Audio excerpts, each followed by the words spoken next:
Bismillahirrahmanirrahim. Assalamualaikum warahmatullahi wabarakatuh. Bagaimana kabarnya?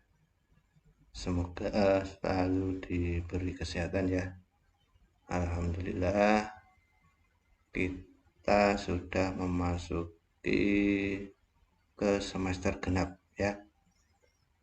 Saya harap kalian semua selalu terus menjaga kesehatan dan terus semangat ibadahnya ya, sehingga pembelajaran meskipun masih menggunakan jarak jauh tidak ada yang patah arang, kan gitu ya enggak? Oke. Nah, untuk di semester genap ini nanti kita akan belajar ada 5 kompetensi dasar ya. Nah, untuk yang kompetensi yang ini di sini kita akan membahas mendiagnosis kerusakan sistem penerangan dan panel instrumen. Oke. Sebelum kita masuk ke materi, alangkah baiknya kita berdoa dulu supaya diberi kemudahan dan kelancaran ya. Berdoa dipersilakan.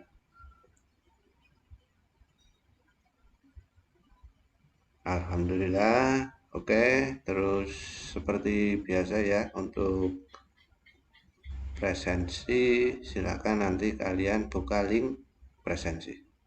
Oke, kita masuk ke materi ya.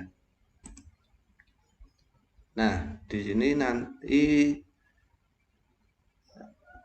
sebenarnya kalian di kelas 11 juga sudah mendapat materi tentang sistem penerangan ya. Tapi kalau di kelas 12 ini kan kita akan lebih mengerucut ya, mengarah ke mendiagnosis ya. Tapi nanti sebelum ke mendiagnosis, saya akan menyampaikan sedikit flashback ya, supaya kalian lebih mengingat lagi. Nah, kan gitu. Oke. Kita masuk yang pertama ya. Nah, di sini body electrical. Definisi wiring diagram adalah gambaran suatu rangkaian listrik yang memberikan informasi secara detail dari mulai simbol rangkaian sampai dengan koneksi rangkaian tersebut dengan komponen lain.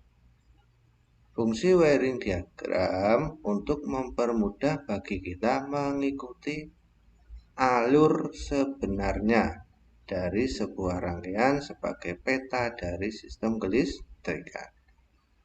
Untuk mempermudah pembacaan wiring diagram, komponen kelistrikan digambarkan dengan menggunakan lambang atau simbol. Jika komponen digambarkan seperti bentuk aslinya, akan membuat gambar menjadi lebih rumit dan sulit untuk dipahami. Oke? Kita lanjut. Nah, di sini sistem penerangan ya, definisi sistem penerangan. Sistem penerangan adalah instalasi dari berbagai rangkaian penerangan pada kendaraan atau semua sistem kelistrikan pada bodi kendaraan yang bertujuan untuk menjamin keamanan dan kenikmatan saat berkendara. Fungsi sistem penerangan yaitu sebagai penerangan pada kendaraan dan memberikan tanda-tanda kepada pengendara lain. Oke, itu ya. Sudah mulai ada gambaran lagi kan? Oke, kita lanjut. Di sini sistem penerangan dibagi menjadi 2 bagian ya. Yang pertama sistem penerangan luar. Terus yang kedua sistem penerangan dalam. Sistem penerangan luar meliputi apa saja? Ada lampu fog, lampu tanda belok, lampu kepala, lampu rem, lampu mundur, lampu parkir, ya enggak? Terus lampu plat nomor. Nah, Sistem penerangan dalam ada lampu instrumen, lampu interior, dan lampu kontrol. Ya. Nah, di sini komponen pendukung sistem kelistrikan. Ada baterai, kunci kontak, ada saklar, ada sekring atau fuse ya. Terus ada flasher, pengedip ya. Ada relay, ada kabel penghubung. Itu ya. Nah, untuk fungsi-fungsi dari komponen ini insya Allah kalian sudah memahami ya. Tidak usah saya jelaskan lagi. Oke. Nah, kita akan masuk ke di sini memperbaiki sistem penerangan dan wiring. Dalam melakukan perbaikan sistem penerangan dan wiring harus mengetahui sirkuit atau diagram ya atau jaringan-jaringan kabel kelistrikannya. Sehingga untuk melakukan perbaikan adanya gangguan-gangguan pada sistem penerangan dengan mudah dapat ditelusuri. Seperti itu ya. Nah, adapun gangguan-gangguan pada sistem penerangan biasanya dapat dibagi menjadi beberapa jenis. Antara lain, nah yang pertama, lampu tidak menyala. Yang berikutnya, lampu menyala tidak terang. Terus yang ketiga, lampu menyala terang apabila mesin berputar cepat dan tidak terang waktu mesin berputar lambat. Nah, gangguan-gangguan tersebut dapat disebabkan oleh beberapa hal. Adapun bagaimana cara menguji dan mencari gangguan tersebut akan dijelaskan dalam uraian berikut ini. Oke? Kita masuk ke mendiagnosanya ya. Nah, yang pertama, lampu tidak menyala. Berarti ada kemungkinan apa? Putusnya filamen dari lampu tersebut. Bisa juga tidak adanya aliran arus. Nah, di sini semua lampu tidak menyala. Nah, kan bingung. Kenapa ya, Pak? Nah, apabila semua lampu tidak menyala, maka kemungkinan besar yang dapat terjadi adalah tidak adanya aliran arus. Nah, untuk mengecek, lakukanlah hal-hal sebagai berikut. Oke, yang pertama, periksalah sekring yang menghubungkan saklar lampu dengan baterai. Oke, nah apabila sekring putus, maka gantilah sekring. Hidupkan lampu-lampu. Kalau sekarang lampu menyala, berarti gangguan disebabkan oleh sekring yang putus. Oke, terus ke langkah berikutnya. Apabila sekring tidak putus, maka periksalah terminal sekring yang menuju ke lampu tester ya. Kalau lampu tester tidak menyala, berarti hubungan sekring ke baterai lewat ampere meter putus. Untuk itu, periksalah sambungannya dari kemungkinan kendor atau terlepas. Kemudian keraskan dan betulkan. Oke, ada gambaran ya. Kita lanjut. Nah, di sini apabila ternyata pada terminal sekring ke baterai ada aliran listrik, maka selanjutnya periksa terminal sekring yang menuju ke saklar lampu dengan menggunakan lampu tester. Apabila ternyata pada terminal tersebut tidak ada aliran, berarti kedudukan sekring kendor atau jepitannya berkarat. Untuk itu keraskan duduknya sekring dan bersihkan kotoran atau karat yang ada hingga terminal dapat mengeluarkan arus listrik. Nah, sekarang hidupkan lampu. Apabila lampu menyala, berarti gangguan disebabkan oleh dudukan atau duduknya sekring tadi. Kan gitu ya. Lanjut ya. Yang kedua, periksalah terminal B pada saklar lampu dengan menggunakan lampu tester. Kalau lampu tester tidak menyala, berarti ada kebocoran atau hubungan putus di antara kotak sekring dengan saklar lampu.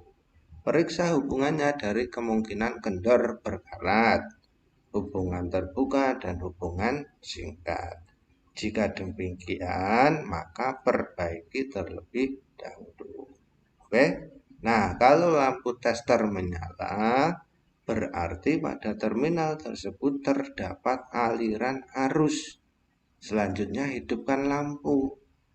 Bila lampu-lampu tetap tidak menyala, maka perbaiki atau ganti saklar lampu.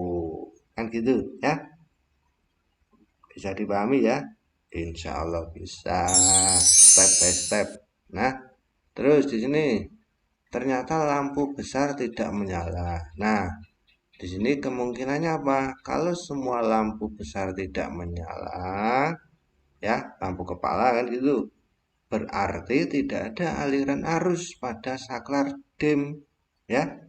Untuk menentukan di manakah letak gangguan, maka lakukanlah pemeriksaan sebagai berikut. Nah, yang pertama, hidupkan lampu parkir. Nah, kalau lampu parkir tidak menyala, wah gimana? Berarti gangguan terletak di antara baterai dengan saklar lampu. Nah, oke. Nah, ternyata kalau lampu parkir menyala, berarti gangguan terletak di antara saklar lampu dan saklar DIM. Maka lanjutkan pemeriksaan. Nah, kita lanjutkan di sini ya. Periksa terminal L pada saklar lampu yang menghubungkan saklar dalam dengan saklar lampu. Saklar harus dalam posisi hidup dan hubungkan terminal tersebut dengan massa melalui lampu tester.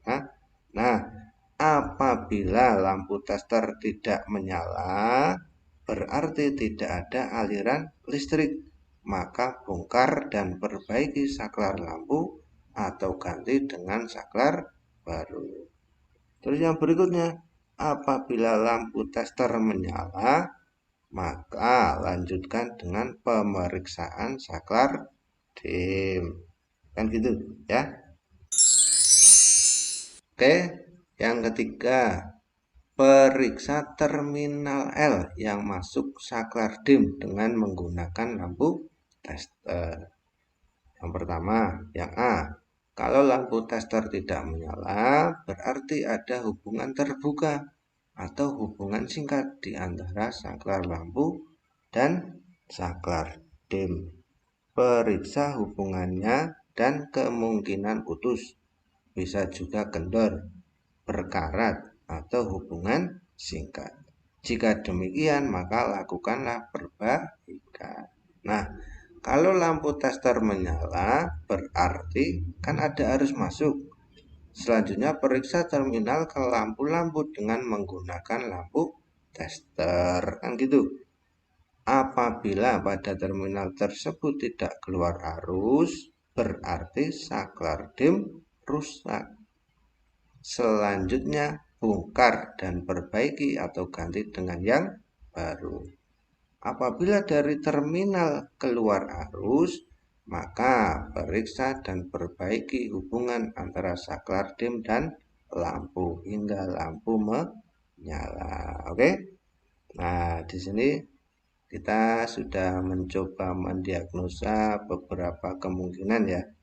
Ini masih ada banyak lagi, namun bertahap ya. Tidak saya sampaikan langsung semua sehingga kalian bisa mudah memahami. Oke, silahkan nanti kalian bila belum merasa puas dengan materi ini dalam artian kebingungan, nah nanti langsung saja tanyakan ke saya. Oke, nah untuk itu pelajari dengan hati yang senang ya, pikirannya yang omber jembar, nggak usah berpikir negatif, terus semangat ya. Oke, kita akan lanjut di pertemuan yang berikutnya. Terima kasih, semoga apa yang saya sampaikan bermanfaat buat kalian. Banyak kurangnya mohon maaf ya. Oke, terus semangat, jaga selalu kesehatan. Tidak ada bosannya saya mengingatkan kepada kalian.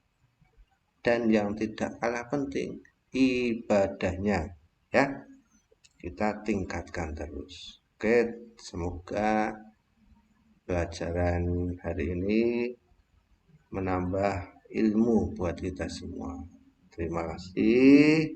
Wassalamualaikum warahmatullahi wabarakatuh.